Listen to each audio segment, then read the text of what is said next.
Hi everyone, I am Louise Court and I am a group exercise instructor, a level 3 nutritionist, GP referral specialist, and I run fitness and dance classes online, live, in person, and I also run some community classes in Southeast Wales as well.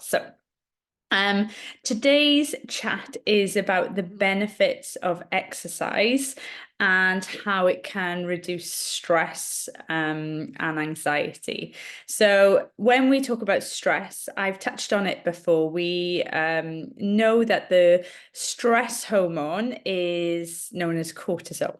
So what we essentially want to do by exercises is we want to lower cortisol levels. So what I'm going to talk to you about today is why exercise is important for managing stress, and then what types of exercise you can do. And then hopefully it'll inspire you to get moving. Because I once heard, and I can't remember who says it, and I will not take credit for something I didn't say, but I remember, I don't know whether it was a soundbite, but it was essentially someone saying, it might be Mel actually, who I follow quite a lot. So she said something like, I don't even know if she can take credit, but it was, don't let your mind change your movement, because movement can change your mind. And I just thought that was brilliant. It just sums up, how many times have you felt like, oh, I don't want to go out, I don't want to, I just don't want to get up and do that. You know what? Once you've done it, you feel so much better. And I always hear that every single time. So yeah, so that's what we should remember. Okay, so let's crack on. So exercise is really important for managing stress for several reasons, both physical and psychological. So some key ways in which exercise contributes to stress management is, number one, it can release endorphins. And as a fitness instructor, we always talk about the release of endorphins. So exercise triggers the release of endorphins, which are chemicals in the brain that act as natural, like painkillers. Pain killers and mood elevators. So these endorphins create a positive feeling, often referred to as a runner's high, which can help reduce stress and anxiety. And I have so many clients that come to me and just, and I bet other instructors are the same as well. So I'm not just blowing my own trumpet, but how many instructors are out there going, like people say, oh, they should prescribe you, at the doctor's surgery. But is it prescribing you, or is it prescribing exercise? Okay, so that's always good to know as well. So reduction, number two is reduction of cortisol levels. So cortisol, like I said, is the hormone that produces like the stress. So it's like your fight or flight response. So regular physical activity can regulate those cortisol levels, so preventing them from becoming chronically like elevated for long amounts of time. Because little spouts of cortisol is fine, and we need that, but a continued level of elevated cortisol is not good. So that's where we find like the increased stress. So managing these levels through exercise really does have a positive impact. Number three, improvement of sleep as well. So regular exercise can contribute to better sleep. And a really restful sleep is crucial for managing stress, because the lack of sleep can increase stress levels and make it more challenging to cope with daily stresses. So yeah, so that's really important as well. So number four, the fourth reason, is the distraction and relaxation element. So engaging like in physical activity provides a distraction from the stresses of daily life. Focusing on activity at hand, whether it's running, cycling, other forms of exercise, can also clear the mind. So when we talk about that headspace, yeah, so it kind of promotes a sense of relaxation, if you like. Okay, so where was number 4? Number 5 is enhance mood and confidence. So exercise has been shown to improve mood by increasing the production of neurotransmitters like serotonin. Additionally, achieving fitness goals and feeling more physically capable can actually boost your self-esteem as well. So, and your confidence. So it makes it easier to go out and smash those goals if you're feeling really good for doing them. So then number 6, then the physical health benefits. So regular exercise contributes to overall physical health, reducing risks of various chronic diseases. So when the body's in good health, it's better equipped to handle stress, both mentally and physically, you know?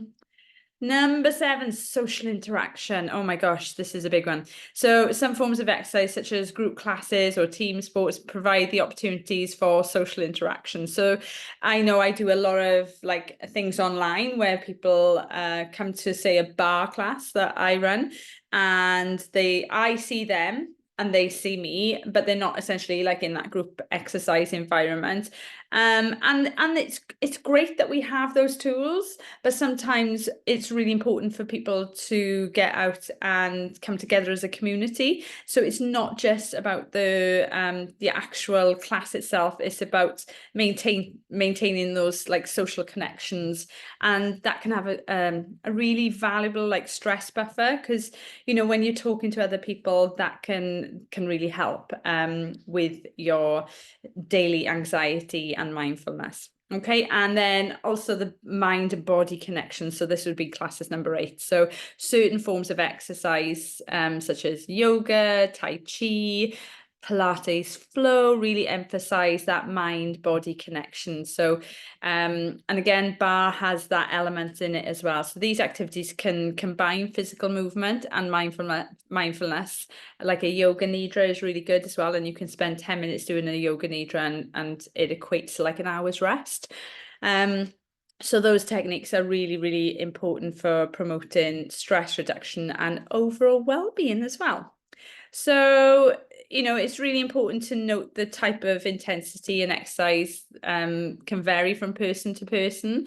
So while like some people may find a relief from high intensity workouts, others may prefer a gentler form of exercise like walking or yoga, cycling, swimming, whatever it is for you.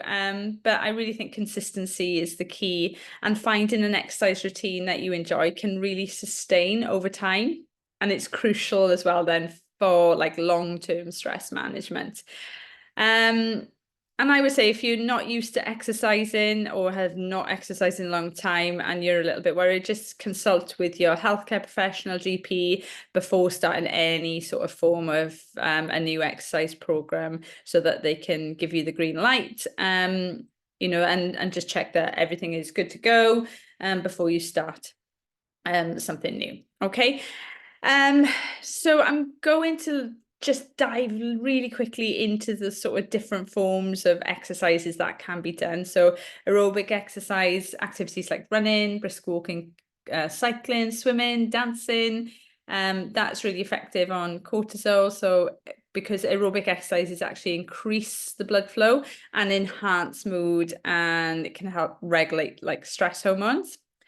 Yoga combines physical postures, so breath control, meditation, and it's been found to really reduce cortisol and promote relaxation practices such as hatha yoga, vinyasa. There's so many different forms of yoga, but they've all been found to be really beneficial for stress management. Tai Chi.